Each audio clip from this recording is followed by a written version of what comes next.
Holy shit! I thought it's some bloody minister. ഓ അപ്പൊ മന്ത്രിയാണെങ്കിലാവാം നിയമലംഘനം, violation of traffic rules. Hey, you! മന്ത്രിമാർക്കാവാമെങ്കിൽ ആ പോയില്ലേ, അതുപോലെ സകലർക്കുമാകാം, സകല സേവകർക്കുമാകാം, സേവകക്കാർക്കുമാകാം, സകല അവളുമാർക്കുമാകാം, അധികാരത്തിന്റെ മുടയുള്ളത് ഷേവിംഗാർക്കുമാകാം. Since the law is always above the law, അല്ലേ മാം? Will you please Shut up you! വിലകി പോയി പിടിക്കാവല്ലേ, go and arrest her. Hey! പോവില്ല മാം. നിന്റെയൊക്കെ സർവീസ് നിഘണ്ടുവിലെ തലയിൽ കിരീടമുള്ളവന്മാർക്ക് അവന്റെയൊക്കെ തന്ത ഉണ്ടാക്കിയ നിയമം അല്ലേ? പിന്നെ താഴെയുള്ളവന്റെയൊക്കെ നെഞ്ചത്ത് കയറ്റാൻ 100 കൂട്ടം നിയമങ്ങൾ വേറെ. ഷർട്ട് വലിക്കരുത്, കള്ളു കുടിക്കരുത്, സൈക്കിളിൽ ലോഡ് സഞ്ചരിക്കരുത്, സ്വന്തം ഭാര്യയുടെ ഗർഭപാത്രത്തിൽ സർക്കാരിനോട് ചോദിക്കാതെ ഗർഭം ഉൽപ്പാദിപ്പിക്കരുത് അല്ലേ?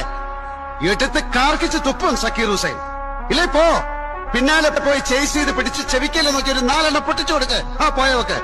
എന്നിട്ട് അടുത്ത ബസ് സ്റ്റോപ്പ് കാണിച്ചു കൊടുക്കണം. ഡിപ്പാർട്ട്മെന്റിൽ ആണുങ്ങൾക്ക് ഇല്ലാത്ത സാധനം അവനവനുണ്ടെന്ന് കാണിച്ചു കൊടുക്കണം. തണ്ടല്ലേ, എന്താ പറ്റില്ല. Since the law is always above the law അല്ലേ മാഡം? ഈ രാജ്യത്ത് അധികാരമുള്ളവനും അവന്റെയൊക്കെ അച്ഛമാർക്കും ഇതുപോലെ പോണ അവളുമാർക്കും നിയമം എടുത്തിട്ട് തലപ്പന്ത് കളിക്കാമെങ്കിൽ പിന്നെ നിങ്ങളെയും എന്നെയും മലയാളീസിനെയും ഇവരെയും പോലുള്ള എളിയ പ്രജകൾക്കുമാകാം നിയമലംഘനം. നിയമം എടുത്തിട്ട് ഇങ്ങനെ പുറംകാലം കൊണ്ട് തട്ടിക്കളിക്കാൻ പ്രജകൾക്കും. അത് സ്വന്തം ജീവിതം കൊണ്ട് ബോധ്യപ്പെട്ടവനാണ് Zakir Hussain. If you R